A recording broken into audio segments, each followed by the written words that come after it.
What's up, everybody? Welcome back to another live broadcast of the Engadget Podcast. I'm Senior Editor Devindra. This morning, joined by Senior Writer Sam Rutherford. Hey, Sam. Hey, how's it going? Going okay. Happy to have you aboard. And podcast producer Ben Ellman. Hey, Ben. Ghost, we did not fall asleep. What?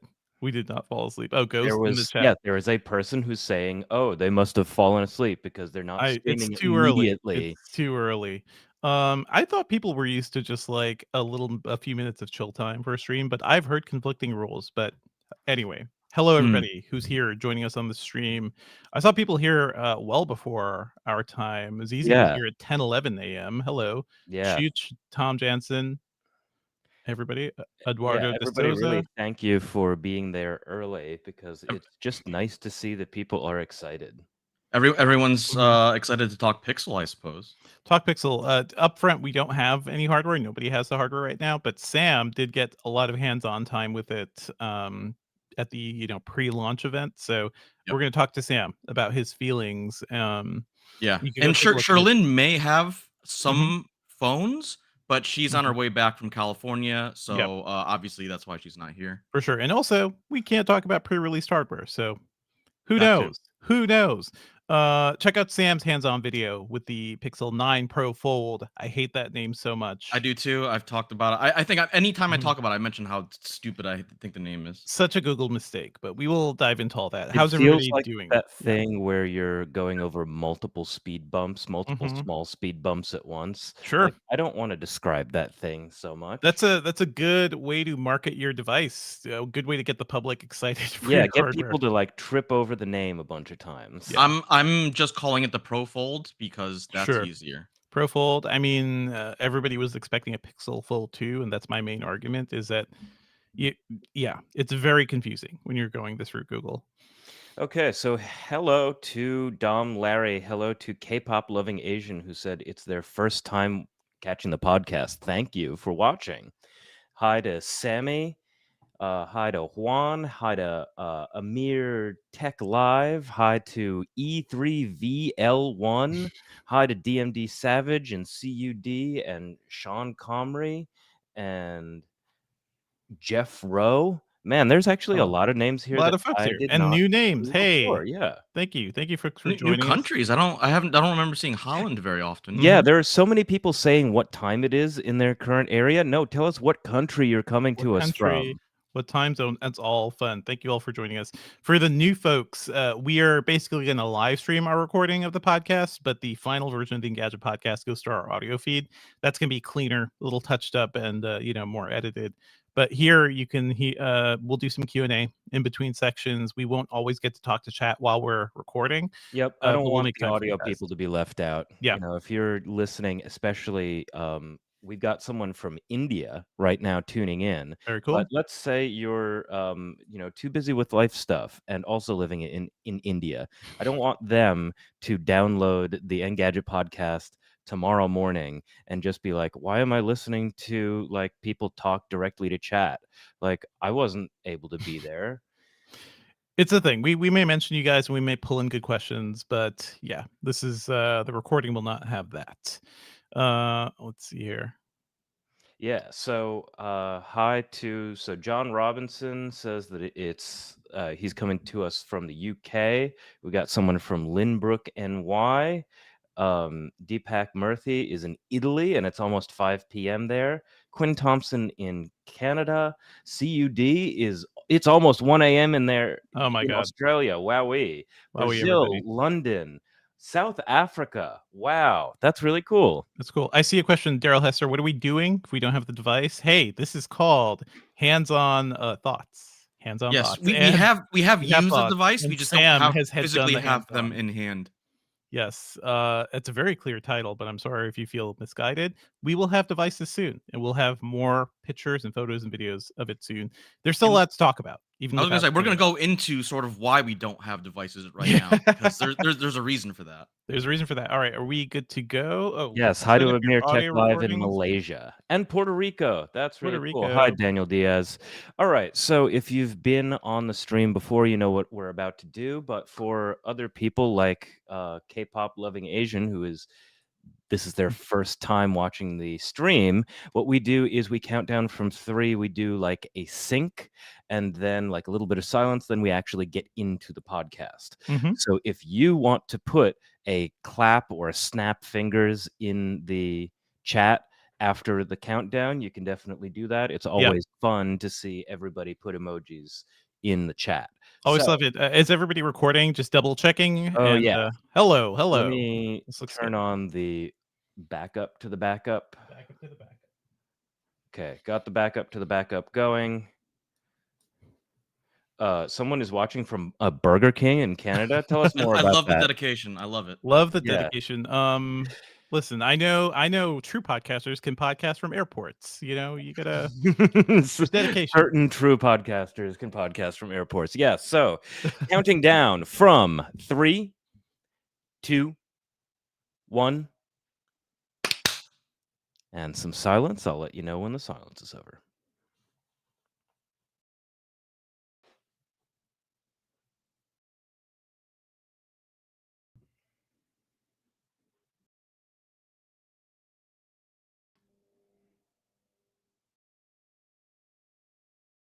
Okay, silence over. Thank you for being patient with that. And let's get into talking about the Pixel. Yeah, we use the silence for noise canceling stuff or noise reduction stuff. Yep. I feed all this stuff into a very expensive audio program, and it makes everything sound better. Definitely. All right, let's kick it off in 3, 2, 1. What's up, Internet, and welcome back to the Engadget Podcast. I'm Senior Editor Devindra Hardwar. This week I'm joined by Senior Writer Sam Rutherford. Hey, Sam. Hey, how you doing? Doing okay, and we got you here to talk more about the Google devices, but specifically the new Pixel 9 Pro Fold, a name that I hate. I know you hate it too. We'll talk about why that's kind of messy, and also some of your further thoughts from the Google event, Sam.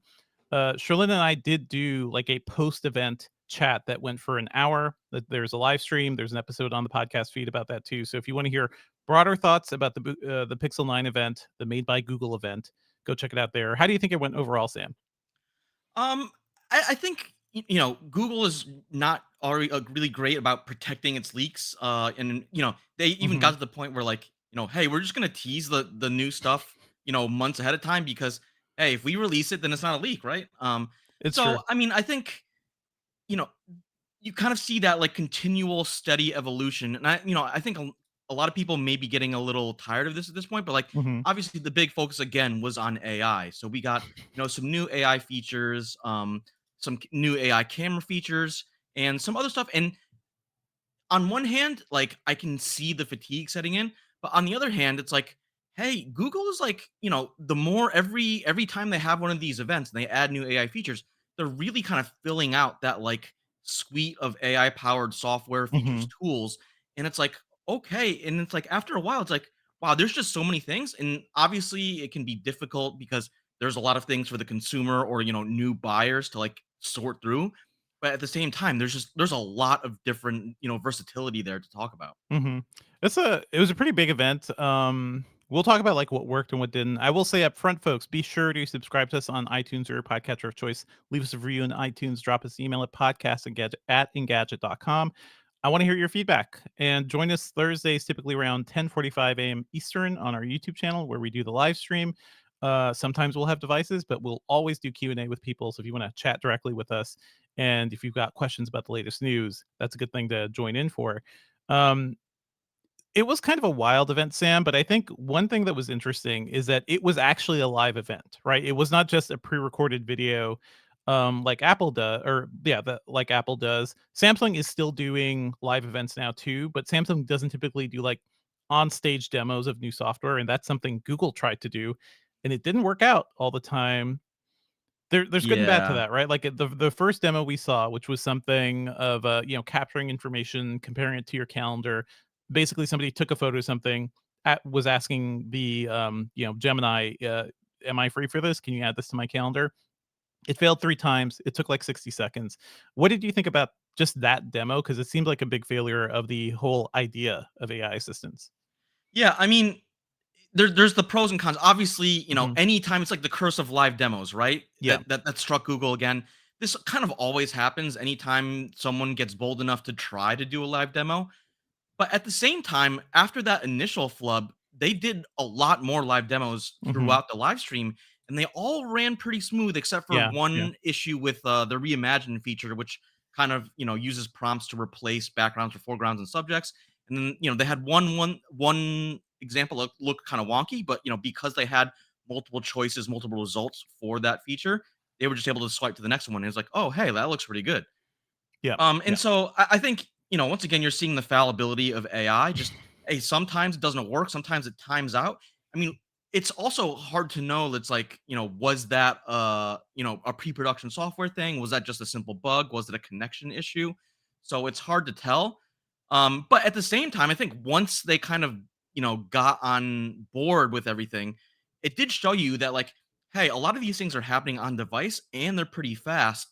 It Mhm. just sucks that, like, I guess for them that it was kind of marred by the initial flub of, the live bug demo, kind of Yeah, striking them and there again. was, like, a multiple attempt flub too, and it took a while, and it was a little Mhm. awkward, so that's not the best way to kick off a live event. Right. Dead Almost dead feels air is just, it's yeah. hard to deal with when you're just sitting there waiting for something to happen, then it It's kinda a times nightmare. out. It's a nightmare. I felt embarrassed for that person, but also, like, listen, it would have been also pretty easy if you just looked at your calendar and, like, used your brain to match the information on that picture. Um, yeah, they're trying to sell us ways that AI could make our lives easier, and it still seems like in some ways just looking at your calendar, doing something manually could be easier and faster. So I guess we'll see where all this goes. I really want to talk about the Pixel 9 Pro Fold, Sam. So Mhm. you did the hands-on. Go check out Sam's coverage of that and the video of that. I really got stuck, like held up just with the name of this thing because we were all expecting a Pixel Fold 2 or Yep. something like that. Clean, simple, a sequel to the Pixel Fold. Um, I think it's not a great name for a device like this. It may not matter in the long run, but what do you think, Sam? No, I completely agree. It's not a great name, but at least from Google's perspective, Hmm. here's the rationale. The rationale is that Uh, they just announced a whole bunch of Pixel 9 phones. We got the Yeah, Pixel 9, the Pixel 9 Pro, which is a new size. It's the smaller version of the Pro, but you still get that, optical zoom camera. And then you have the Pixel 9 Pro XL, which is the big flagship that we've had before, but just kind of get a tweaked XL name on that. And so they really wanted the Pixel 9 Pro Fold for people to know that it's part of the rest of the Pixel family. So it still has the same Tensor G4 chip, all the sure. same AI features, very similar display specs, similar design language. And so really that's the whole from their rationale. They want people to know that the Pro Fold is part of the Pixel 9 family, and that's why you I get kind of it. get that convoluted name. I totally get it, but it also seems like Google Brain stuff too. And we're seeing responses in the chat like, hey, just get over the name. Yeah, ultimately, probably doesn't matter. But we're asking you to think a little deeper here. And it does seem endemic of the way Google handles consumer products in general. It's not a clean name. Um, I don't think it really matters if people know if it's part of the Pixel 9 family or not, because it is a foldable. It's the newest foldable. A lot of people would assume it'll have the latest hardware. Calling it Pixel, and then you can't just call it the Pixel 9 Fold Yeah, because yeah. it's more than the Pixel 9, it's Pro. So then you're just adding all these things. It feels like big engineer brain mistake to be like, we gotta make sure it all fits into the product family rather than the way a human may Yeah, want to it's one actually of think those of things where I something. think someone could have just been at Google, be like, "Hey, let's just keep it simple and Yeah. land on something a little cleaner." But I think this is actually maybe an overcorrection from last year because if you Mhm. remember last year, the Pixel Fold came out before the Pixel 8 family, Right. and it had a worse chip. It had the Tensor G2, and so I think that's it. I think it's really kind of an overcorrection on that kind of unforced error from the previous year. And so I guess that's where we're at. For me, I'm just gonna call it the Pro Fold. Maybe Sure. hopefully we get like, a Pro Fold 10, and then maybe they kind of rearrange that next year. We'll see. But yeah, that's kind of where we're That's the at. whole thing. So what is new this year? You had a really great write-up, Sam, where it basically looks like this thing is a lot more polished, the screens are bigger, and it seems like they solved a lot of the problems from the original Pixel Fold, right? Yeah, I mean, I kind of love the shape of the original Pixel Fold Mhm. just because it's so unique. It has that, like, almost passport shaped dimensions. But for the Pro Fold, Google actually did something really clever. Is like their whole goal with the original Pixel Fold was to make the Mhm. outside screen more usable, and they did that by making it a little bit wider, a little bit shorter, a little bit squattier. But this year, what they did is basically took an outside screen that's almost exactly the same size as the standard Pixel 9 and It Pixel looks 9 like Pro. exactly the same screen, which would Yeah, make it and easier to build too. I think Yeah. in the video I hold it up and you can see Mhm. it's almost exactly the same size. And so if you're talking about an outside screen that's usable, well, Mhm. there you go. You can't like no one's ever going to say that the Pixel 9 screen is not usable, and that's exactly pretty much what you're getting on the Pro Fold. And then that also sidesteps another issue, small issue that you had on the original Pixel Fold, is that because when you opened it up, the flexible main screen was in landscape mode. There were some sites and some apps that Right. just they kind of freak out because they don't understand a phone that's default landscape mode because everything else is portrait mode. And so you would sometimes have to rotate the phone into portrait mode and then you get a landscape view. And it was just a weird experience. It didn't happen very often, but when it did, you're like, well, that's just unusual, and so you'd Maybe have to get over that. So by what having yeah. that main display now in the Pro Fold in portrait mode by default, it's pretty much like all the other foldables Mhm. on it. So it's from a developer perspective, it's a lot easier for compatibility things. Developers hate awkward or different screen sizes, right? Yeah, So they do not like updating their apps just for a single device. So yeah, so it's like more in line now. What is interesting about the Pixel 9 Pro Fold is that yeah, that outside screen, you could just live on that all the time and then occasionally pop it open and do the big screen. Whereas I think the argument for a lot of foldables before was you've got basic information on the front screen, but you really want to always be open most of the time. I feel like Google has struck an interesting balance here. Yeah, it's Yeah. sort of a subtle design shift where they're kind Mhm. of acknowledging that. I think people, it's more of a 50-50 scenario where like you're using the outside screen 50% of the time and you're using that main screen 50% of the time or somewhere in that ballpark. Mhm. And so both the screen sizes and aspect ratios of both displays are super important. Yeah. And and then kind of some other small design changes is that Google is claiming that it's the thinnest foldable on the market at about 5.1 millimeters.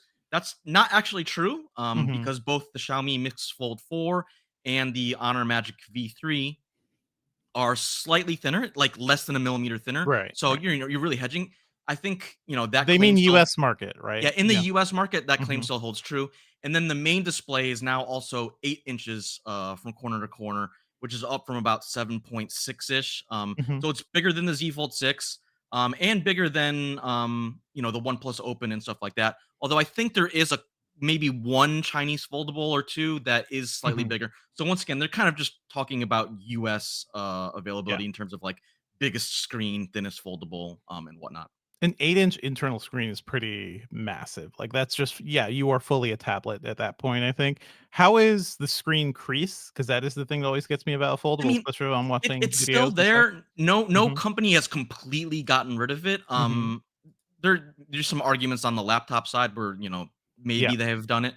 But it's to me, especially like I'm a little biased because I've been using foldables for so long.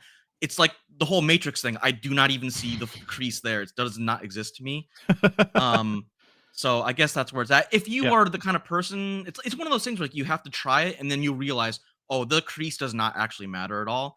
But from an outside perspective, if that thing bugs you, it's gonna still bug you now because it Yeah. is visible technically. I've got to actually when it comes to like video watching, I imagine if I'm full screening a video on that, it's going right to the middle of the screen, like with the screen with the crease in between. But I guess you could conceivably have the video running at the top of the screen and have stuff at the Right. bottom and maybe avoid I the mean, you crease. you But honestly yeah. only really notice it when you're viewing it from a really acute angle. Okay. Anything close to like head on, where like you're holding the phone in front of your face like you normally would, you won't really see it, and it's even less noticeable in like darker environments, like inside. Like if Mhm. you're outdoors, you're gonna use that, but you're probably using the exterior screen when you're outdoors walking around, anyways.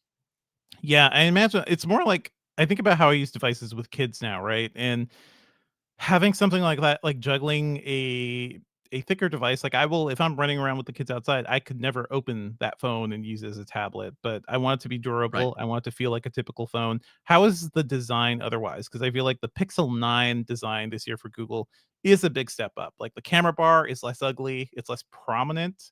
It's almost like a Yeah, pill I shape mean, now. there's Like, yeah, the there's a lot of opinions on stuff.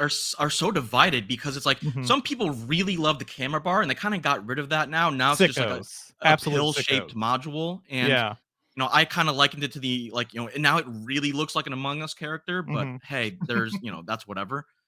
But Google is saying that it's twice as durable as before. You're getting Gorilla Glass Victus 2 front and back. Mhm. And you could almost argue that like they're kind of borrowing a little bit of Apple's styling because it has kind of flat, boxy sides. Definitely. Less, Yeah. it doesn't have the tapered, rounded edges like we've gotten on the past Pixel Pro versions at least.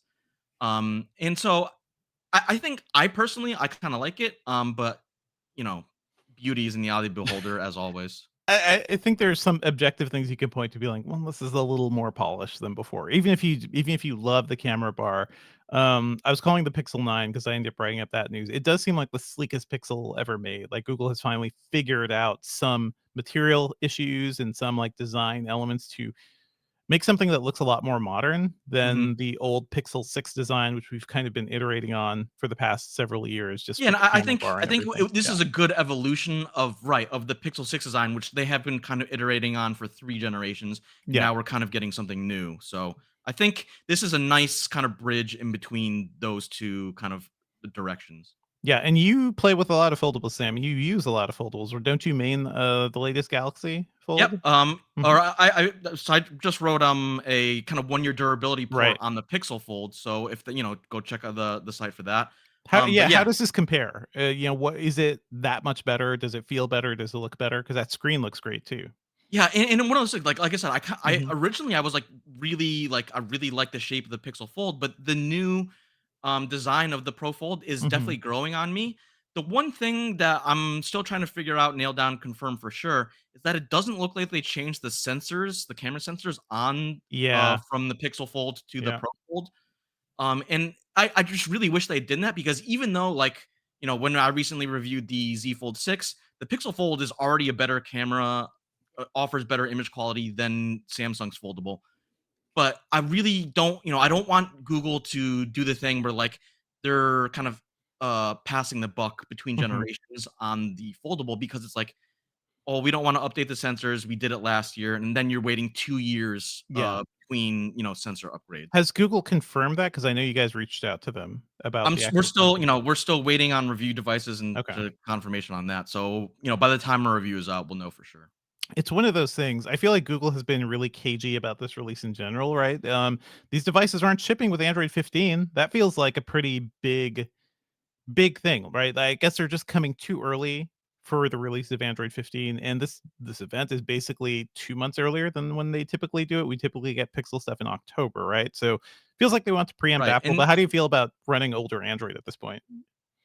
I think that might also be Mhm. a kind of like correction from previous years because Yeah. last year and the year before there was kind of some like software bugginess that popped up around at the rollout of previous Android versions, especially on the Pixel, and then like we saw in like last year on November, December, and into the new year, like they had to release some extra patches to kind of shore up the bugs. And so if this means that we're going to get less buggy releases of Android, especially when they come to the Pixel, Mhm. I'm kind of okay with it. And especially Sure. for this year where like there weren't any like groundbreaking overhauls to Android itself.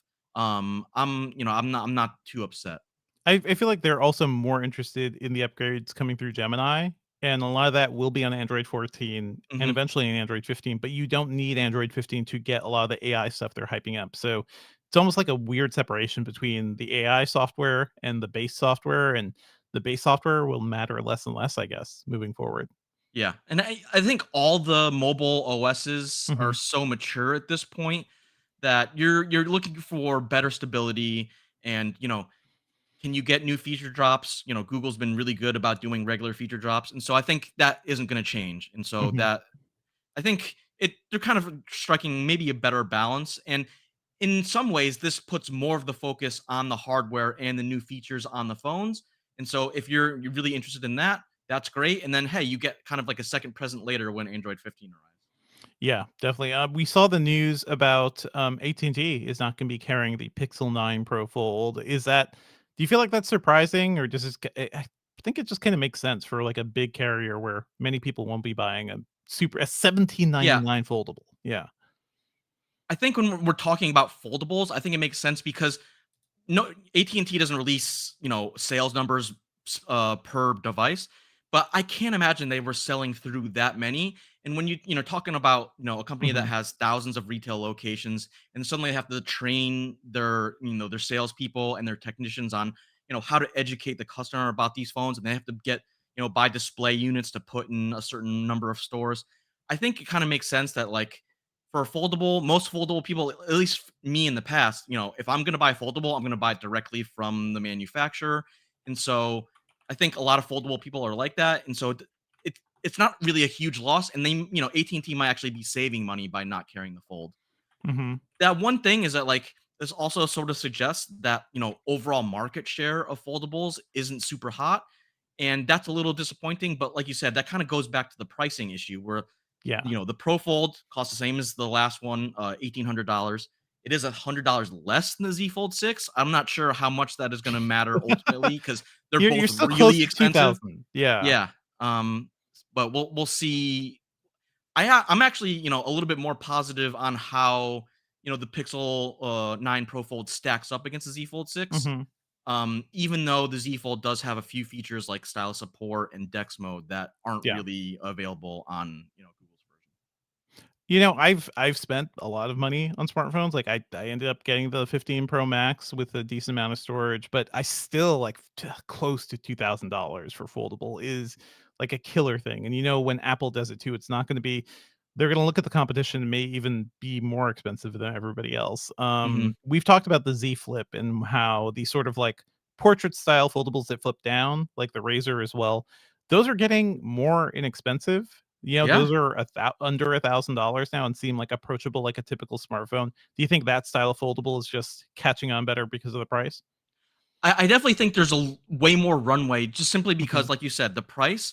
And I think it also taps into a slightly different, kind of maybe less techie audience because both Samsung and Motorola are, kind of making more stylish, fashionable plays with both of those phones. Motorola even has a thing where you can hold the phone up to like your shirt or your Yeah. pants or whatever, and it will take a picture, and then it'll make the background of your phone match the pattern on your clothes, which is just like completely unnecessary. But hey, if you're really into like styling out and like doing full matchy matchy, that's kind of cool. And like you said, in especially on Motorola's case, you can Mhm. get the lower tier new Razor for I think $800, That's which is crazy. wild. And then you Yeah. get 1,000 for the Razor Plus, and then the Z Flip 6 is at I think 1,100. Mhm. So yeah, those are a lot more affordable. But like you said, I really wish that we would get kind of a similar price reduction on the big foldables because $1,800 is just out of reach for a lot of people. And I think Mhm. I've been noticing more people like out in the world using foldables. And so I think there's is an untapped market, but not until they get the prices down. Probably at least under 1,500 because Yeah. Apple basically helped push smartphone prices beyond $1,000 with Right. their Max phones. Like, I think we were all like, "Oh man, are we getting to that point?" Because for a while, it felt like we were at a really good spot where $500 phones could be pretty good and do everything you want. And Apple just had to push the price up. And OnePlus Yeah, was kind of scratching that itch with the yeah, Open last year, where it was $1,800, but you could trade in any phone, like even broken ones, and bring the price down to $1,500. And so that is like it's not the true retail price, but mhm, at least it's a little bit more affordable, approachable. Because at this point, most people, or not most people, a lot of people might have an old like Buster sitting in a drawer somewhere that they can get rid of, and then mhm. hey, that's a free $300 discount. What's the magic price you think for the bigger foldables? Like, if getting under 1,500, I I think feel like would get a lot of like people there. Yeah. $1,500 retail price, and then Mhm. if you have incentives on that, and maybe the Yeah. incentives aren't quite as steep as what's available because there are a fair amount of pre-order bonuses that Samsung and Google are doing for their foldables, but you gotta get like the base retail price at Mhm. least down to $1,500 before there's gonna be any sort of like major traction. Do you ever think this is gonna be, like, a major category for smartphones, or will it always just be the elites, the super like, the people who have more money to spend? Because functionally, it gets you a tablet and a phone, which is nice, but that premium is rough, especially when you could get a typical smartphone plus a separate tablet that has separate battery, like, you Mhm. have to worry less about your main device losing charge throughout the day. For a lot of people, I feel like that's still the better option and probably will be for a very long time. Do you I don't know, you've been using this, like, could you live without a big foldable at this point, Sam? I would have a hard time switching away permanently Mhm. because I'm sort of on the opposite end. I like the fact that a foldable combines a smartphone and a tablet into one Right. device, which means there's one less device that I need to worry about keeping charged up, keeping updated, whatever. And Mhm. then but in terms of like overall like future market share, I kind of equate this to like how you have convertible cars, right? Convertible cars are never going to be the mainstream car. You're always going to have your Sure, hard sure. tops and your, regular coupes with, glass roofs or whatever. But for a certain section of the market that really loves convertibles, I think it's just kind of the same situation for smartphone people where there's going to be a certain section who really love that Mhm. flexibility. Or like And off-road maybe cars, something more than the mainstream, I and guess, and yeah. maybe if it's only 5 or 10% of the market, I think that's okay. Mhm. Um, but we're still kind of in that kind of finding out period. Yeah, definitely. Everyone's asking, I see in the chat, people are being like, "Well, at least Google has, a foldable. Where's Apple in all this?" Do you think Apple even cares about the idea of a foldable smartphone? Or to me, the rumors of like the foldable iPad mini, because the iPad mini is this really interesting device right now where it's expensive, but still pretty powerful as the iPad Air, Mhm. basically, and not a huge price difference. So I almost wonder if Apple's like, well, if we push that, forget about the mini. What if we had a thing that costs the same as the iPad Air, but it folded in half to be smaller when you need it to? I feel like functionally that's what Apple would lean on rather than the smartphone itself. But what's your thinking? Yeah, I mean, there's been rumors about Apple has been working on, at least been testing it in the background of like what a foldable iPhone would look like.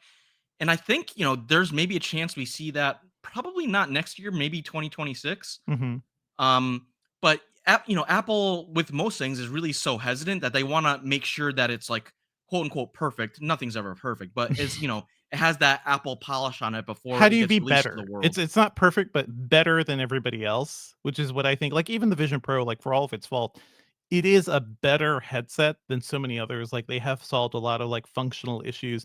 So no, I don't know anything special. I see people in the chat saying I don't know anything special about Apple's plans, but I do look at the iPad mini, I'm like, that is a really interesting device. And I just can't justify the cost. And also, I think I would want a bigger screen most of the time, but what if that mini could be folded in half?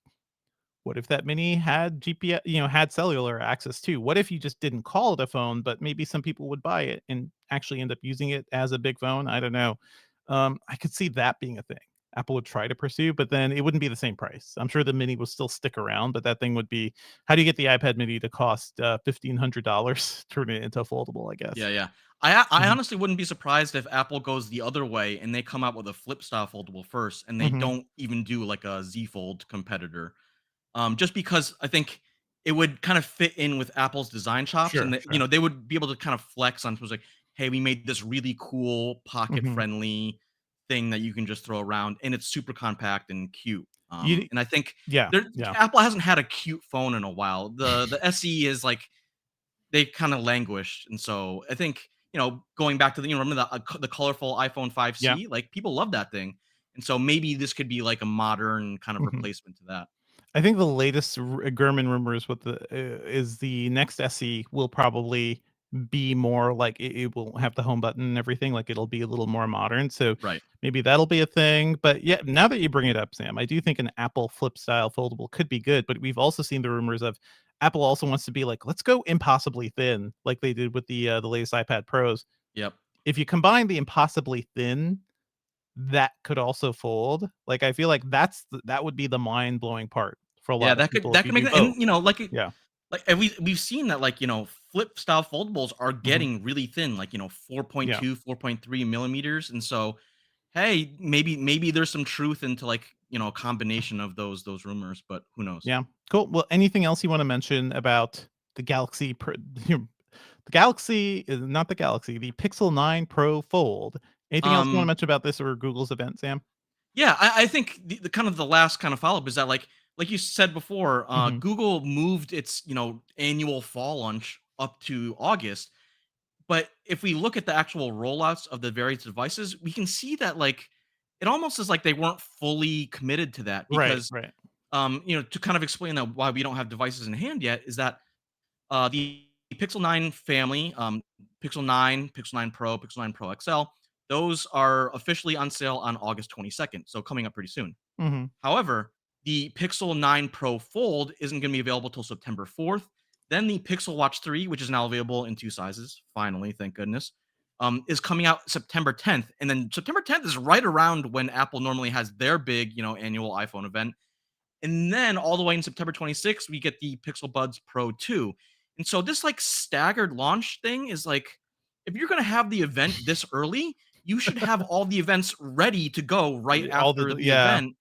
And It so, it feels like it's all FUD against Apple, right? You have the event early, you then trickle out the devices, so people are, oh yeah, we're totally thinking about Google and not whatever Apple's cooking next, and that may be a little presumptuous. Like, remember when somebody found an early what was it, an early Pixel phone in a mhm, bar, like almost replicating the iPhone thing, and nobody cared.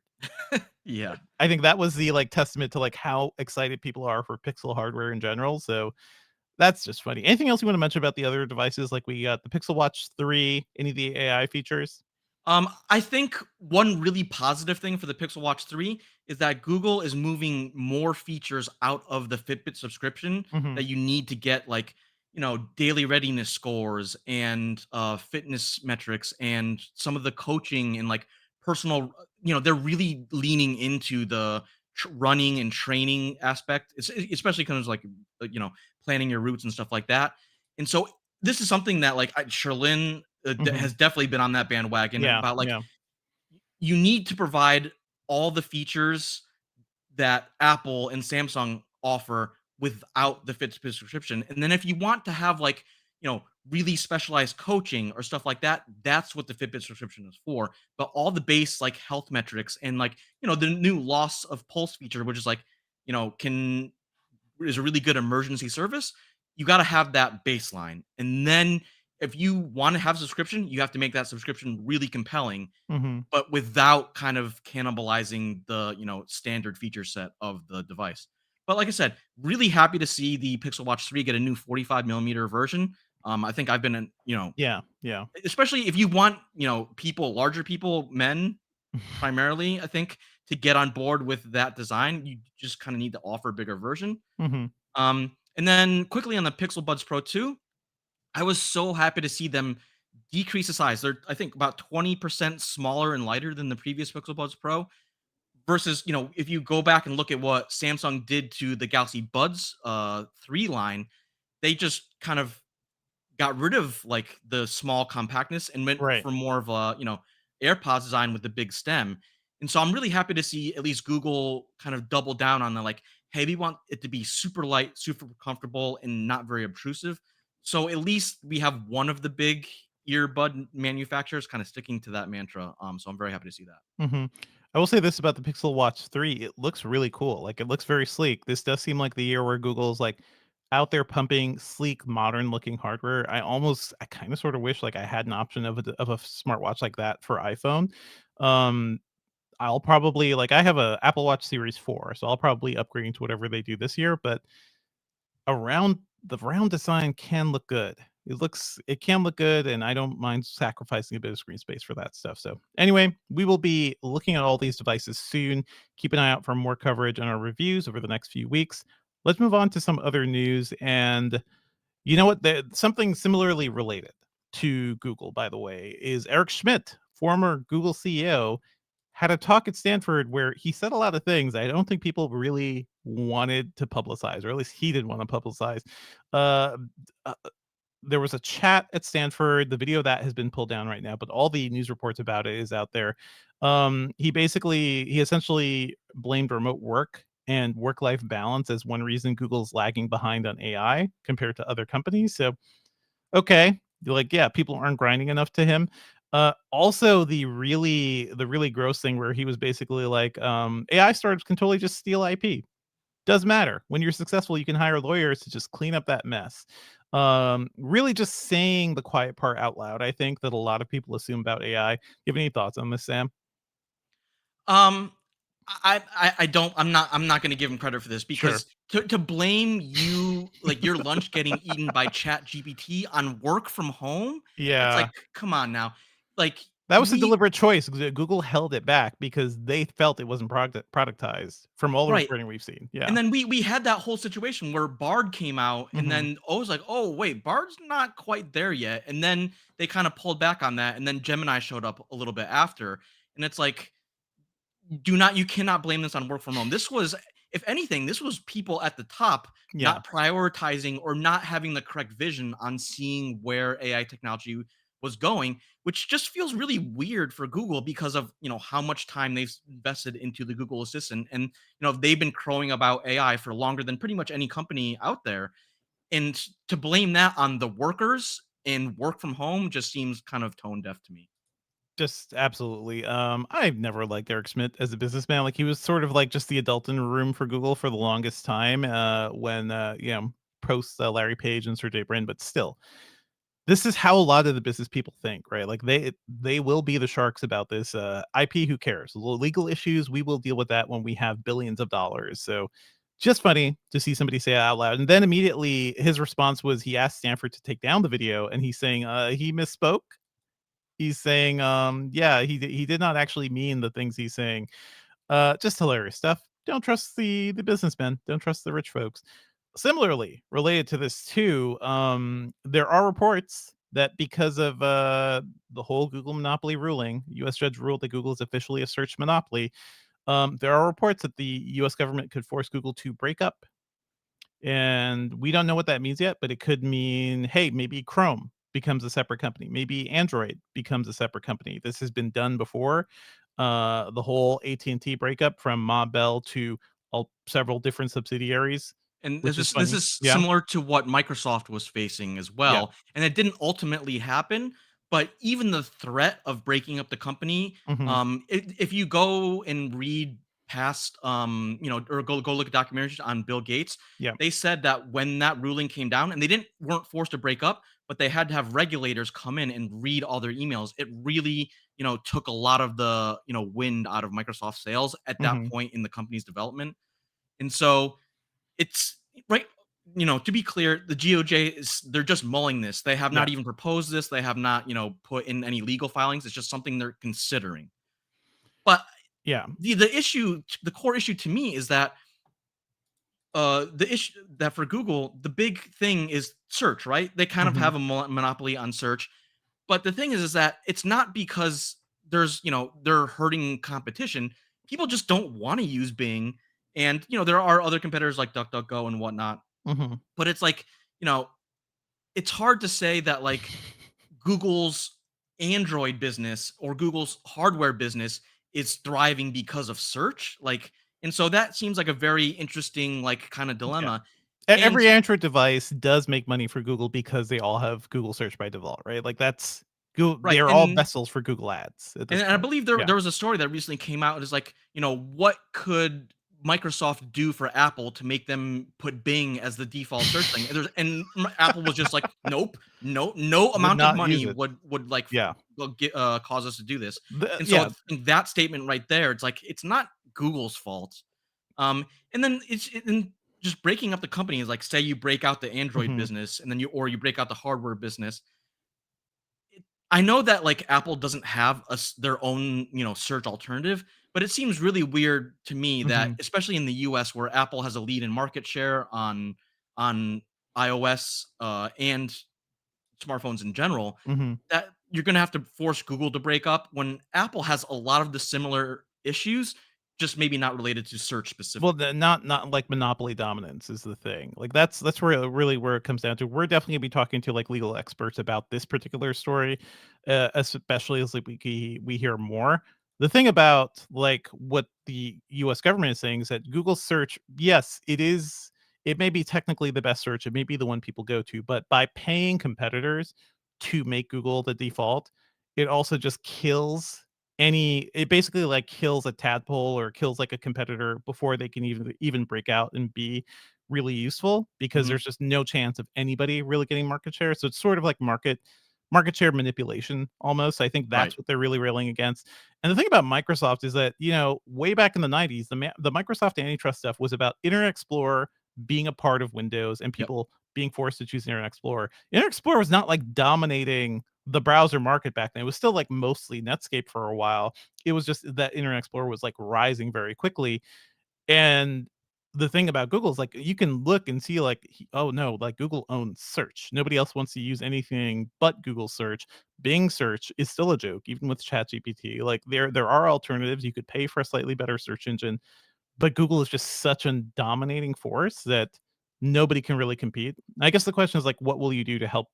What can you do to help Yeah, I mean, competition? if you Yeah, want to put in a law to ban Google from paying other companies to yeah. use their search, I'm okay with that. And it's not like even on iPhone, you can choose a different search provider if you want, but no one does for a good reason. Yeah. So I don't know. It's a messy situation. It's also going to be the legal arguments going to be like people love Google. Google is the best search engine. What's the problem? And I think a lot of that is a little specious because it's like, yeah, well, yes, you You're, are you're the not you're best, not but fully also addressing the issue, exactly. right? Exactly. Also, in other news, scary news that hackers may have leaked the social security numbers of every single American. Basically, according to Bleeping Computer, there's a data dump of 2.7 billion records of personal info for people in the US. That includes names through social security numbers, aliases, and physical addresses that people are known to have lived at. From what I've seen, like some people have confirmed, like it does have their information. There's no like you can't go to Have I Been Pwned to like look up this database yet because it's not that fully open. Some people have said that the social security numbers in the databases are incorrect in terms of who they're linking to, but still, there's a lot of data out there. So I would say go check out our post on this whole thing. There's a lot of tips on what you could do if you're worried about this data being out there. Check your credit reports. That's a big thing. There are multiple services that can clean up your information. Is it Delete Me? There are a bunch that can Yep. clean up your information online. You have to pay for it, but if you're worried and you start to notice weird stuff, it may be worth it. And watch your passwords, everybody. Like use a password manager. We've got a guide on that. Yeah, I was gonna say It's this a sort of huge reminds thing. me, Mhm. like about how back in the 2000s, everyone was like, everybody has to have an antivirus software, and so it was kind of an extra tax that you had to just deal with to exist on their internet and make yourself a little bit safer. And Mhm. now security breaches have become so commonplace that it feels like you're almost required just as a human to have some sort of like service like ID WatchGuard or Delete Me or Yeah. whatever, just constantly monitoring your credentials or your credit history and stuff like that. And it really sucks. And this kind of tags onto like a bigger issue of, like I said, security breaches are so commonplace, Mhm. and then now we're getting into the point where there are entire like hacker protocols where their whole goal is to gather a bunch of leaked data or Right. breaches, and then decrypt it later once quantum computing becomes more available. And so, like a lot of the current security practices are just like That's a whole really other hackable. scary thing we have to worry about too, like what quantum computing will enable. Right. Oh my And god. so Yeah. NIST has just released a post quantum encryption standard to kind of Mhm. sidestep this in the future. It's still very early right now, but this is something that we were going to have to follow, as things develop. It's a we've talked a bit about quantum computing before, but it's like we're just getting around to the idea of what an AI system can do and what an NPU does and how that works compared to CPU and GPU. And quantum is just like a whole nother level where like Yeah, yeah, we yeah. can't even you can't even understand the data that's coming out of it. It's just kind of wild. Um, Let me see here. Also, Carissa Bell at Engadget wrote a really good piece about Meta shutting down CrowdTangle. We've reported on this before. That was the research tool that they acquired, I think around 2016, that gave people a lot of data about what was happening on Facebook and all their services. They killed it. They have offered an alternative service that is not as good. Missed the name of that here, but it is the thing about CrowdTangle is that everybody could have used it. Journalists, academics, researchers, everybody. The data was just out there. There's a new thing that Facebook is doing that Meta is doing that people have to apply for. And from what we've seen, it's just not nearly as good. So check out Chris's report and think about this. Like when everybody's talking about Mark Zuckerberg's glow up, like, oh man, like his hair is he's trendier, he seems chiller, he's wearing cool necklaces, he's more like a bro rather than a nerd trying to mimic a Roman He's emperor or almost more something. like a human. Almost more like a human. And I can't help but think like how much of a distraction a lot of that stuff is. Like what life coaching is he getting to be like, don't worry about the global consequences of your actions from your companies. Just be chill, Mark Zuckerberg. Right. And the Because yeah. timing of this seems a little Mhm. bit weird because Zuckerberg himself has been talking about we want to be more transparent and, Sure. be give people more insight into how Meta works.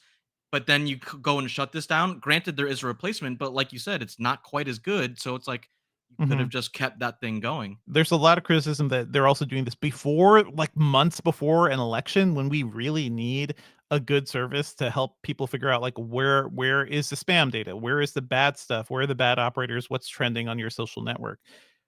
Just to have this gone at this key moment is ridiculous. So yeah, and the only data we're gonna have stuff coming from whatever the new Meta program is now, which people have to apply for. Journalists can't apply for that, by the way, so only researchers at some institutions. A little Not weird, everybody's but getting yeah. in. Yeah, little weird. They almost don't want journalists to have all the info. All we have to rely on is the info that Meta is releasing on itself, and that is always a recipe for failure. So check out Chris's report. I think it's worth reading and worth thinking about. And maybe don't give Mark Zuckerberg too much credit for having a cooler hairdo and more style and more human interactions now, because I think a lot of it just means he's not as concerned about the problems from his own companies. Final story for us is that Apple is opening up NFC functionality to third-party developers in iOS 18.1. This was a thing that was going to be coming to the EU, but now it's coming to everybody. Looks like, and people can use it to do tap to pay functions, functions that rely on the secure element. Sam, like you're the mobile guy. hmm What do you think about this? Like, are you excited about more NFC stuff happening on iPhones? I'm more of just like it's about time. Yeah, I mean, definitely. because like like if you look at it, this is how Mhm, Apple grew Apple Pay. By Apple Pay uses NFC, but it was the only app that was allowed to use NFC on the iPhone. And mhm, so, we were just talking about monopolistic practices. It's like, well, that is right there a very clear sign. And I don't think it's a coincidence that mhm. after the EU was forcing Apple to open it up in Europe, that now they're kind of opening it up globally to maybe kind of sidestep some scrutiny now that like they Oh, notice, definitely. oh, DOJ is kind of giving a hard look at Google. Let's kind of get out of the spotlight for a second so Google can step in and take the hit. I think Um, it's more. I could almost see it being more of an Apple secure thing, because it's like digital payments is tough. You don't want to have like any app getting access to the secure element and everything. So now developers can apply to be a part of it. There may be additional fees to use the secure element, of course, because it's Apple. But also, we took so long to get tap to pay stuff. Like other countries have had for pre I think even pre-smartphones, like Japan has had like oh, tap for to sure. pay elements for a while, or at least tap NFC sort of like tapping functionality. It's gonna be like a bigger security risk for Apple to do this, but yeah, it's a good Right. thing. I love tapping NFC stuff. Like I feel like I'm in the future when I can just tap my phone on something and just pay for Yeah, groceries. yeah. We Yeah. finally got tap to pay at the in the subway in New York City, and Yep. like so it's like, oh hey, this is kind of nice. That said, like just want to point out some of the sort Mhm. of similarities is that the security risk is the same kind of argument that Apple used for not opening up the App Store to Sure, third party sure. programs. And so it's like It is there's a risk. always It is there's a always risk. like, Yeah. a core thing that like Apple can point back to. It's like, oh, we're making ourselves more vulnerable, but at the same Mhm. time, like it's also kind of a monopolistic practice. And Yeah. so, you how do you I guess the trick is, how do you balance that in terms of like, Yeah, yeah. yeah, It kinda goes back to what Schmidt was talking to, Eric Schmidt, basically, like, do the thing that may be bad until, somebody yells at you for it, and then you deal with the repercussions. I cannot blame Apple for being like, "Listen, we built this thing for our products, and, like, this is what we're gonna start with." You look at the Android app store, and, like, what, the Google store is a disaster, like, a mess of, like, really messy software, not, like, always polished apps, and, like, a lot of malware just floating around the app store. So, it is, like, a balance that we definitely have to think about. I'm glad people are yelling at Apple about this stuff too. Also kind of semi-related to this, Apple is finally allowing Spotify to display pricing in the EU. Spotify is not going to be direct linking to its right. website. You still have to go to the website Yeah, on a different device just to, sign up for your subscription. but now at least Spotify can show their pricing in the EU within their app without making Apple mad. So that's to me, this is just petty. This whole thing is so petty. And in terms of Apple also making people pay, if you click through an app link to buy something on a website, Apple will still take a cut because Apple's saying like, hey, we enabled that. Our Like, our did you platform really? enabled that. No, I don't know about that. So these are the things I'm more annoyed that Apple does. And when it just seems petty, when it's not really about security, it's just about you like almost punishing developers for going outside of your ecosystem. I think that's a big problem. But yeah, we'll be following all these stories, folks. So keep an eye out. Okay, we can take a break. Sorry, I meant to do a break after Pixel, but I just wanted to keep Yeah. going. Yeah. What's up, everybody in the chat? Hola. Hola, everybody here too. Okay, yeah. So I got a lot of stuff to talk about. So while we were talking about the silliness of the name, the full name is what? Pixel 9 Pro Fold. George Correct. Morgan was like, they took some people from the Sony naming department. No, the Yeah. Sony naming department The would be Sony like naming code department letters. is- It would be letters. It would Yeah, be like it's Pixel significantly worse. XC F2. Although that said, Sony finally got rid of that for Yes.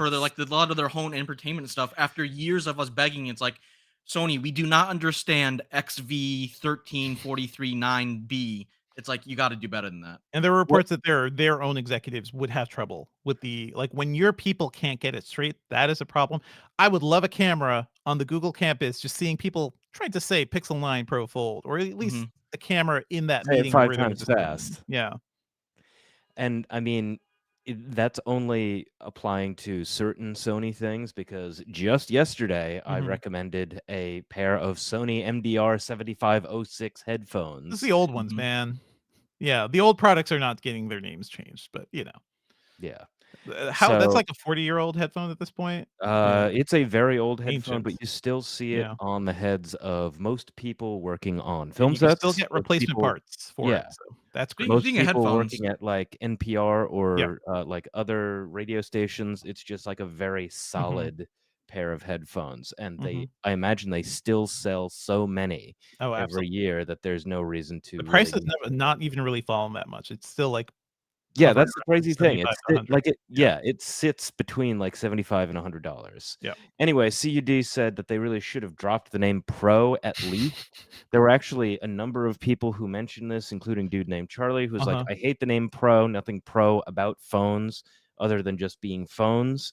I think Pixel 9 Fold would have been just fine. Sure. Yeah, and the entire concept of Pro kind of came from Apple, I think. Yeah. And it was Apple just trying to do Apple marketing, saying like, hey, you know that guy who shot a movie on an iPhone? Now everybody can shoot movies on iPhones because you can shoot 4K video. It's for pros. If we talk about, and here people seem to be annoyed about even thinking about naming philosophy in chat, Pro is simple. Pro is direct. Apple has been doing it since the MacBook Pro. And what does Pro mean? It means better than normal. And they have consistently at least delivered that. So I'm not mad about Pro. I am mad about Pixel 9 Pro Fold. I would have also the been other stuff around Pro. I also been completely okay if they just skipped a bunch of numbers and called it the Pixel Fold 9. I think that would have been fine too. I don't care that they then the numbers are between. confusing, but sure. I don't know. Pixel Fold 2, it's easy. We just had a Pixel Fold. And then other people were saying like, why don't you go to what Samsung did recently, which is just like put the last 2 numbers of the year on it. No. The easiest thing actually would have been just like the new Pixel Fold. The old one's gone. We're not selling it anymore. This is Pixel Fold.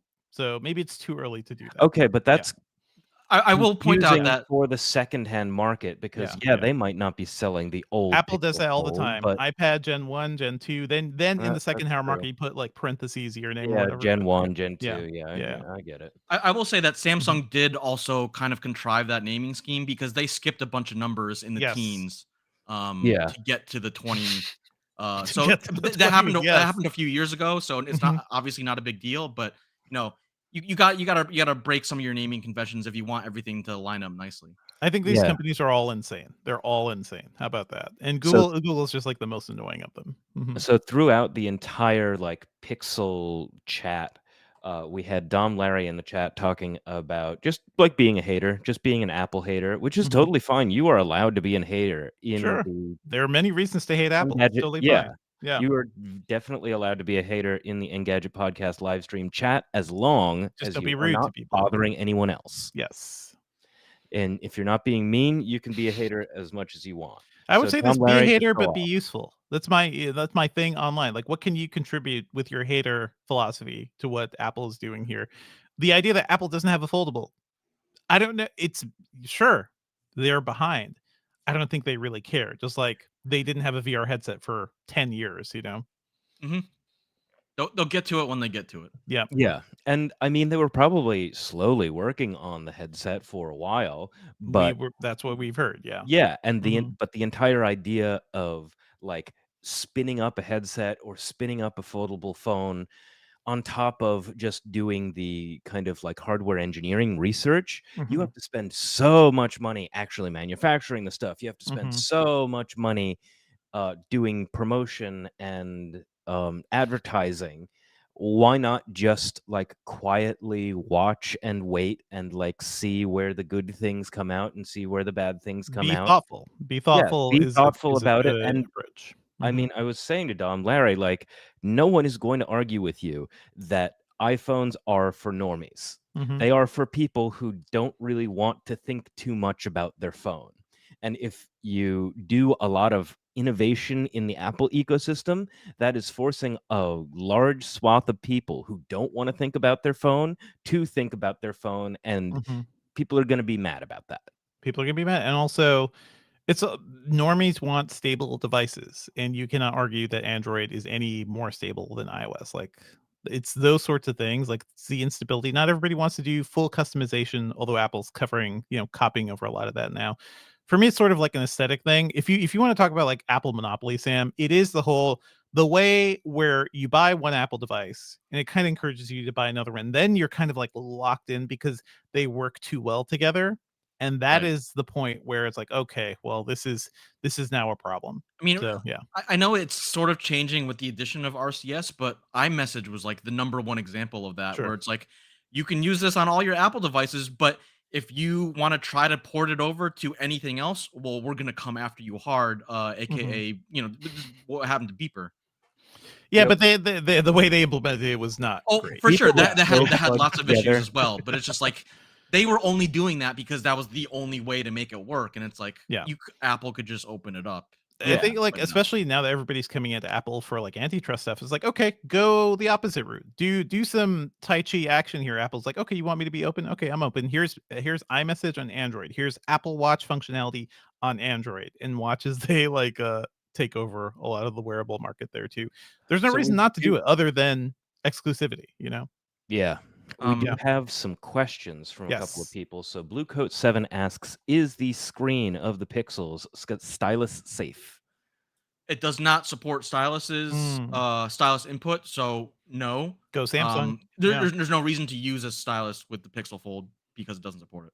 Hmm. I mean, people like using People like styluses. using Maybe people styluses. I might mean, if you have one actually. of those like pencil eraser styluses that like acts Yeah. like your finger, that will still work and that shouldn't be Yeah. an issue. But I Not don't great for see a huge handwriting. Yeah. right. I don't see a huge reason to get one of those aside from maybe accessibility. Is there Yeah, I stylus might support? be. Go ahead. Stylus might be an accessibility thing. That's all I It had to could it say. could be like Samsung was big on styluses with with their stuff for such a long time. Does the Galaxy Fold support styluses? Yes, it Okay. doesn't come with a stylus, but it Okay. does support stylus That's integration. a big pull. Yeah. Samsung has all their S Pens.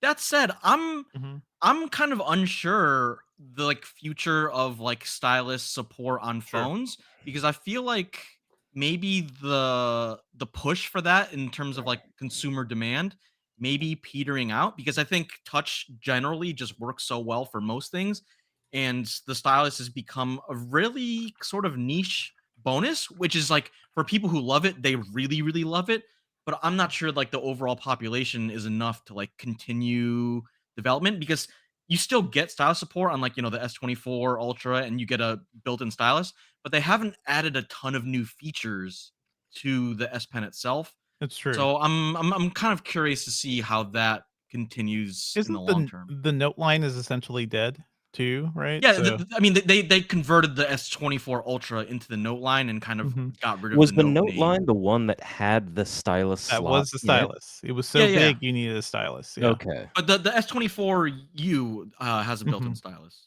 Mm. Okay. Yeah, they just kind of killed that too. Yeah. Okay, then we have a question from Simon B, who asks about the future of Android updates and like how many AI features are going to be on older Pixel devices. He says he has a Pixel 6 Pro. Yeah, so a lot of that is hardware based, and this is why Google Yeah. spends so much time every event talking about the new NPU capabilities of their latest Tensor chip. And Yep. so sometimes the NPU is just not powerful enough, especially if you're going back multiple generations to Mhm. support some of the new features.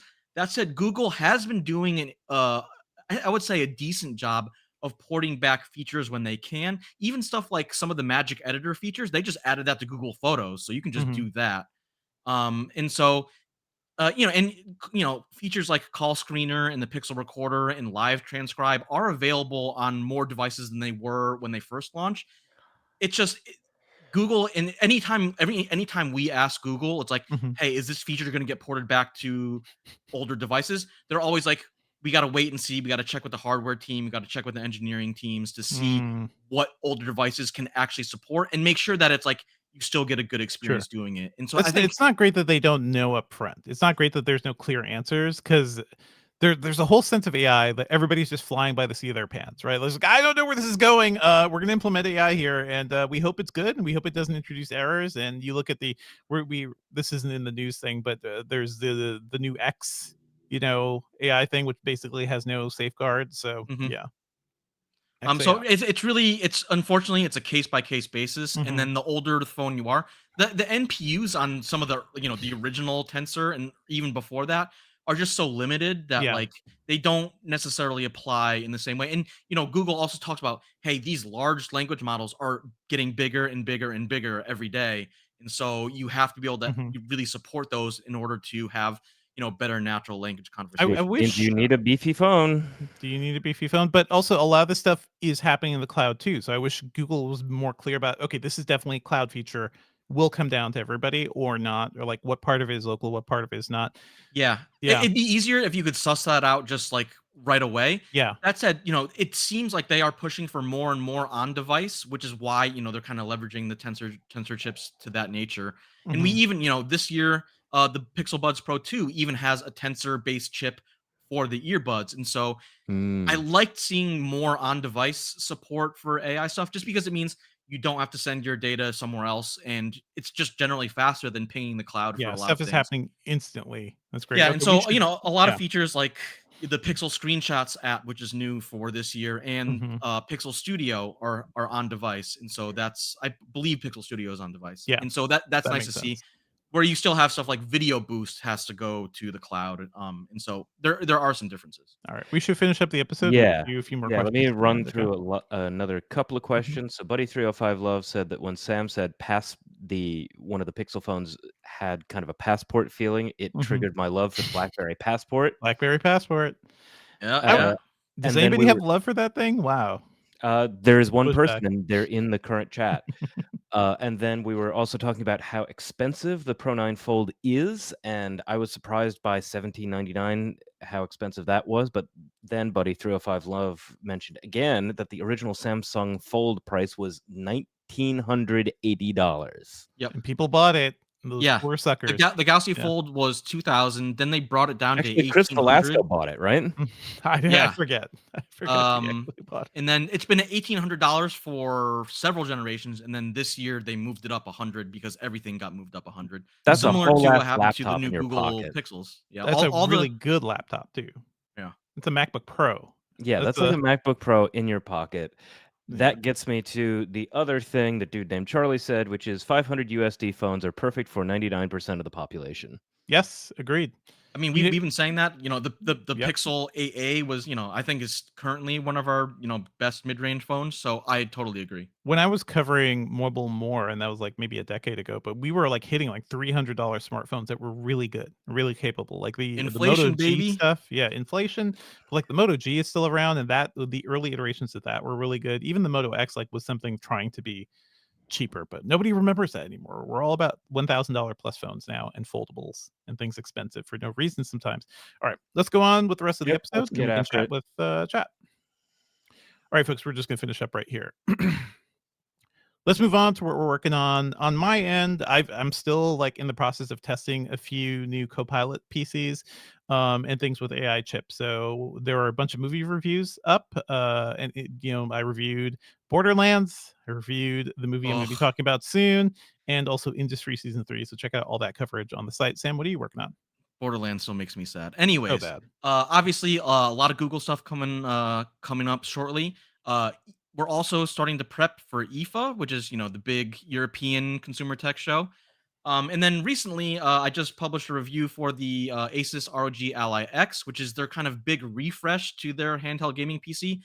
It's really good. It's you go read the review, but it's kind of what I wanted the original Ally to be Right. from the start. And so I think just real quickly, if you are looking for a handheld gaming PC, your two choices are the Ally X or the Steam Deck OLED. And so Yeah. those are the kind of the two definite front runners. There are some rumors that Lenovo might have an answer to that, but not immediately. Maybe closer to CES, I just would based on also rumors. never hold your breath for Lenovo hardware. How about that? Just like as a rule. Don't get too excited. Let's see how that turns out. Yeah. Anything else, Sam?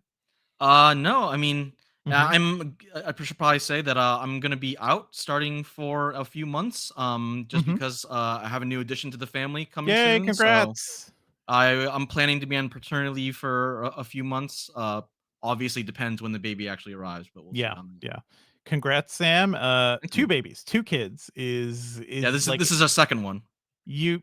one is tough. One was tough for us, but two is just like, okay, you feel like you've got it, but then like new things arise. So good luck. Enter the chaos zone. Enter the chaos zone. Everybody send Sam your well wishes and everything. Let's move on to some pop culture picks for the week. Sam, what do you want to shout out? There's a new TFT set, Team Fight Tactics. Ah, This is the game that I've been playing a long time. I play mhm. the double up the two-person mode with my wife. We actually recently hit Emerald, which is like the highest we've done in terms of like, duo gameplay. And Mhm. then there's all Riot is also releasing a new experimental PvE mode for TFT, which is like seems really weird because the whole idea of the game is to like beat the other people that are in your lobby. So Riot has been very clear about this. Like, this is kind of a test. It's very experimental, but I'm kind of excited for it, and it comes out in a couple weeks. So if you're into auto battlers, maybe check that out. And then the last season of Umbrella Academy is finally out, and so I Mhm. think kind of I like it. I've enjoyed it when I watched it, and so I want to see that series through. So I'll probably be checking that out real soon. Awesome. Yeah, I did a like a quick catch up with the boys to watch this season, and I feel like I am so many seasons behind on Umbrella Academy, but I really liked the first season. So yeah, good luck with that, Sam. Some things from my end, something good and something terrible. Alien Romulus, I think is fantastic. I have a review up on the site. This is a Fede Alvarez film set between Alien 1 and Aliens, and it has the like cool retro tech and style of the original films. It feels like very much an old school Alien movie. I've seen criticisms that it's trading too much on nostalgia bait and like it's doing things we've seen before, and that's also true. But I think it's also really well made. I like Fede Alvarez as a director. Like he has a good eye. He can construct set pieces really well, and this is basically a setup for like maybe films that feel more traditionally alien, not something like Prometheus or Alien Covenant, which were just like weird philosophical discourses by Ridley Scott basically. These are just like proper tight. This one is a proper tight like alien horror film. Kaylee Spaney, who's been in a bunch of movies this year, is fantastic. David Johnson, who I love, who is in Industry, he's also great in this. So I think it's fantastic. See it on the biggest screen you can. I freaking loved it. And the movie I did not love is Borderlands, which I also reviewed on Engadget, and is one of the worst movies I've seen this past decade. It's just really bad. It's just a complete disaster, and I kind of felt that from the trailer. Maybe catch it at home if you want to hate watch something, but good God, I don't think Eli Roth can make good movies. I think that's where Don't I've come don't down spend a on lot it. of money going to see this, whatever you do. Don't spend any money. Like maybe buy a ticket for a better movie and sneak into Borderlands if you really want to see Borderlands. Maybe that's the thing. I'm so sad because I think the look of the movie was like seemed like it fine. was interesting, but then everything else kind of they dropped the ball. I mean, it's not even because Borderlands, the look of Borderlands, the games is like cool cell shaded stuff, and the idea was always sort of like Mad Maxy vibes. The movie's trying to be both Mad Max and something else similar to Mad Twisted Max. Metal. Twisted Metal, maybe. Oh no, Mad Max meets Guardians of the Galaxy. That is kind of Okay. what the movie is going for with the ragtag group of anti-heroes and whatnot. It's not good. It's badly written. One of the screenwriters took their name off of it because they didn't want to be fully embarrassed by this thing. So, yeah, it's a complete disaster, and I hate it. So I there's should that. also I'm getting very worried about the upcoming Transformers 1 animated movie. I've heard good things about that because I hope you're yeah, right because it yeah, looks like it looks the tran silly. it looks Yeah, like looks like the Transformers people are trying to make a Marvel movie, yeah. and that including the casting, and I'm not very excited about that, as a longtime Transformers fan, but It's I will also reserve like judgment until I see it. yeah. It is also a prequel set on what their robot planet, but also where Optimus and Megatron were friends. I So mean, so that actually well, that that was a tie thing. yeah, that was a thing going back to the original, not necessarily friends, but they have a long history. Yeah, I'm I aware of a just long history, but not like bros, you know? yeah, Yeah. it's like almost touching on like the whole buddy cop thing, and then Yeah. like they start betraying each other, and it's like you guys got to do better than that. I've heard good things. That movie also has a good director. So yeah, hope to be checking it out. Sam, if you're, I don't know, if you're around, maybe you can help us review that one, okay? Because it sounds like you're into Transformers.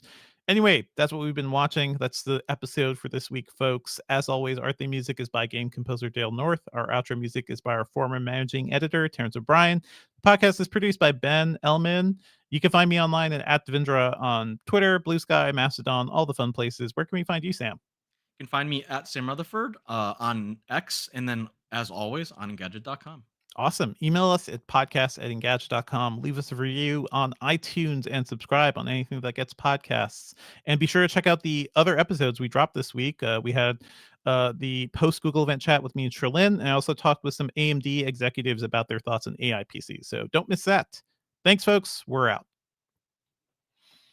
All right, chat. Let Do I us get to do a producer pick? Because I found something really interesting last tell chat. night, like Tell chat. Yeah. near midnight. Mm-hmm. Yeah, so chat, if you want to see a really interesting YouTuber who does videos about like camera equipment and kind of like photo taking techniques, go check out a YouTuber called GX Ace. Mm-hmm. They started out as just a kind of direct to camera, like, sup guys, we're going to talk about new camera stuff. And Yes, yes. they morphed into a cyberpunk, like weird, like they have their own universe. It's the cinematography is now off the charts. That's cool. They have like um I can only imagine they put like a bunch of like wires and stuff, and Yeah. they have a helmet that they now use. So it's not them that's talking directly to the camera about camera stuff. It's some robot from the future talking about camera stuff. I do love it when the YouTubers go a little crazy. You should put yourself on the camera too, by the way, Ben. One of my Oh yeah, I favorite forgot movie about people, that. Patrick Willems, is basically making like independent movies and long running narrative jokes about like within his video essays. And I love that stuff. Be creative, folks. You don't just have to make YouTube stuff, you know. You can Right, have fun. and the every frame of picture guy's doing his own Yep. movie, right? I mean, that's an actual like they have actual Every movie frame of projects. Like he did the Voir documentary, the thing on Netflix about people just talking about how much they love movies. Like, yeah, those folks worked on that too. Okay, so Mhm. Sam, you're gonna have two kids under 5 in the Yeah, it's Yeah. next hell, like man. 6 Hell. months. I mean, I think the like if you talk to parents, the whole thing is 2 kids under 2 is just like kind of impossible. Sure. I think Mm, once your kid gets to like 3-ish, they're independent enough where like you don't have to be like, Yes. fully like hovering over them all the time. mhm. But Once yeah. they're out of diapers and can play on their own, which is basically what happened with my family too, that worked out really well. But having two diaper kids at once, that's a disaster. Good God. And I Yeah. can actually say, I mean, I don't know anything about being a parent, but I do know about being a sibling. Mm-hmm. 3 years apart is, I think, manageable. Mm-hmm. I am 6 years apart from my brother, Mm-hmm. and that means that we had just like actually never really been able to see eye to Yeah, eye. there's not Yeah. a ton of It's a whole overlap generational between Like, us. difference yeah, there. Yeah. no, it is like a generational difference. Like, Yeah. when he was finishing middle school, I was in college. Mm-hmm. Those are so different. Mm-hmm. Right, So, right. like, You're watching Breaking eventually Bad, dude. Your brother's watching SpongeBob, and it's like, yeah, exactly. It like almost pretty much literally. I started watching Breaking Bad, like that was after season 1 or Mm-hmm. something. I caught it on the college cable, and he was, yeah, doing exactly that stuff. So now my brother and I have a much better relationship, Oh yeah. but it's, for no other reason than that we weren't really at the same stage of life for a very long time. yeah. I mean, It's I think totally. like the older you get, the age gap is less of a like challenge, but Yeah, for siblings at least, yeah. yeah. Mm-hmm. I'm looking at the tweets here. Oh yes, I know it's Cybertron. I'm very tired. I need to get lunch. Dude I need named to get Charlie, lunch. thank Yeah. you for going and checking out GX Ace because I think his videos are really worth watching. I'm gonna save this. I really love when YouTubers just go off on cinematography. Is Also, since we're talking about kind of YouTube meta stuff, Mm-hmm. even though we're about to end the stream, please thumbs up this stream so other people can find it because your thumbs up probably will help it like get into the side rail while Sure. people are watching other tech videos and all like right. just let people find us, please. Please thumb it up and also subscribe to the show because it's always anything helps, folks. Yeah. All right. Anything else we want to add? How's chat doing? Chat is doing pretty good. Y says, Sam, you will be missed. I'll be Yes. back. It's only temporary. Buddy 305 Love says, I have a 10-year-old and a 5-year-old. They fight. That's pretty similar to the age Pretty. gap between me and my brother. And I you was know what? 5 years. Yeah. I was so much stronger than him. So it wasn't even a fair fight. I was also 5 years between my brothers. So it's like, yeah. It's. I think being under 5 years apart, 3 years is probably a good one. Everyone says 2 years is the best, but I don't know about that. Well, yeah. I No. mean, my dad and his brother 2 years Mhm. apart, and I don't know. They're Yeah. fine with each But other. They fine. don't You have. basically grew up together. It's a whole Yeah. thing. Well, thank you, chat. Be sure to check out all of our coverage of the Google event. Hey, if you like anything, thumbs up those videos. Yeah. Subscribe, show some love to the channel. We're not Smash we're that not like doing a button, Patreon or a subscription thing, just like share stuff, tell everybody you like it. So Big Yahoo notices that people like our stuff. Thanks, folks. Yeah. Okay, so thank you, everyone. Let me just shout a bunch of people out. Thanks Yeah. to Buddy 305 Love. Thanks to Daniel Diaz. Thanks to dude named Charlie, DPro9, literally just the letter Y. Some guy's named Sam Rutherford. I don't know who that is. Yeah, who could that be? Dom Larry, CF542, Deepak Murthy. Let's go.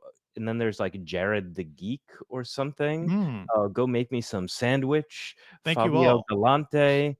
Let's go all the way up to, I think, T3CHGY007 was the first person to say hi. Although I think by now the chat is not logging the Yeah, stuff from it's not letting the me scroll all the store. way up. Huh. Yeah. Oh yeah, we lost a bunch. If you scroll back in the video, you will see older messages. Yeah. I So figured how that works. Yeah. thanks to everyone who commented stuff. You remember stuff that we forget.